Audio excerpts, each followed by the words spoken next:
Hey guys, what's going on? Redleaf Tech here, and 2015 has brought us some pretty great smartphones, but this video in particular is going to be for the best of the best. So let's get right into it. We're going to be counting down the top 5 smartphones of 2015 so far.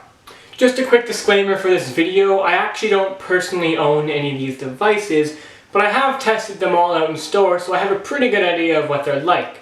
Anyways guys, with that said, let's get this countdown started. So coming in at number 5, we have the HTC One M9, and in this list of smartphones it's hard to find a bad phone, but there always has to be last place, and this year it just happens to be the One M9. Now this phone is basically unchanged from last year's One M8, except for that camera sensor on the back. They went without the dual camera sensors on the One M8, and now have the single sensor on the One M9.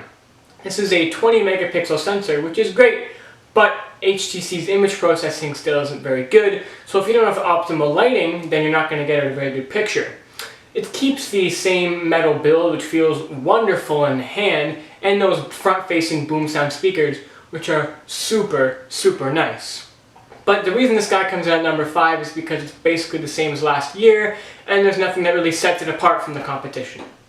So coming in at number 4, we have Motorola's Nexus 6. Now Google went with Motorola to make their Nexus phone this year, and they did an absolutely amazing job. They built this phone with a 5.96-inch Quad HD display, which is maybe a bit too big for some people with smaller hands, but if you got big hands like me, this guy will just fine for you, but this is definitely not a one-handed device. It's got dual front-facing speakers, which are much better than the competition ahead of it, but not as good as the boom sound speakers in the HTC One M9. Now this guy has a 13 megapixel camera, which can get off some decent shots, but it's not going to be able to compete with number 1 or 2 on this list. So to break it down with this phone, the size is not a deal breaker, but it should be a great phone. Anyways, let's get to number 3. Go! Number 3. Now, go! Number 3. So coming in at number 3, we have the iPhone 6. Now this phone doesn't really bring anything groundbreaking to the table, but it's an easy phone for someone to just pick up and use from the get-go. So this phone has a very thin design, 6.7 millimeters thin. That is crazy thin, and it has actually been shown to bend on the iPhone 6 Plus. But we're not talking about that, we're talking about the 6, the smaller guy, 4.7 inches. The iPhone's camera only has an 8 megapixel sensor, which is the same megapixel count found on the iPhone 4S. And the camera can also shoot slow motion video at 240 FPS at 720p resolution, which is super slow and crispy. It has an all metal build, which without a case can be kind of slippery with those kind of curved edges, so be careful if you're not using a case. It may slip and stuff. It's an all around decent phone that's going to be easy for anyone to use. So with that said, let's move on to number 2. So coming in at number 2, we have the LG G4. Now this phone came very close to number 1, and I had a very tough time deciding what would be 1 and what would be 2. So this phone has a 5.5-inch Quad HD display with something LG calls quantum dot technology, which is allegedly supposed to show more accurate colors onto the screen.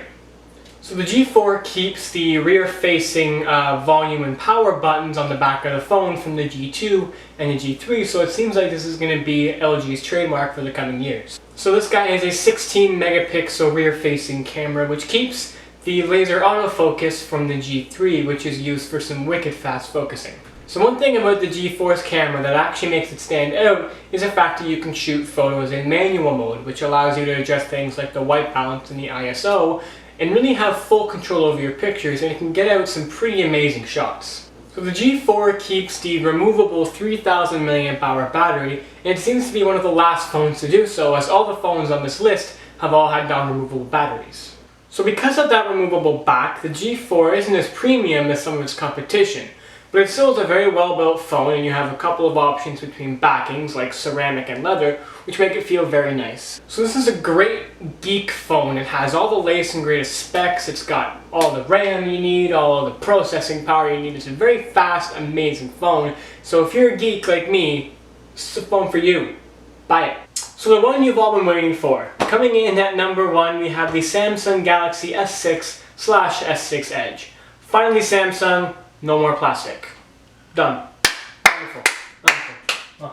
But yes, this phone ditches the plastic that Samsung has been holding on to for the past few years and goes for a more premium design with Gorilla Glass 3 on the front and back, and real, yes, real metal around the sides of the phone. And you've got on this phone a 5.1-inch Quad HD display, which is the best display ever.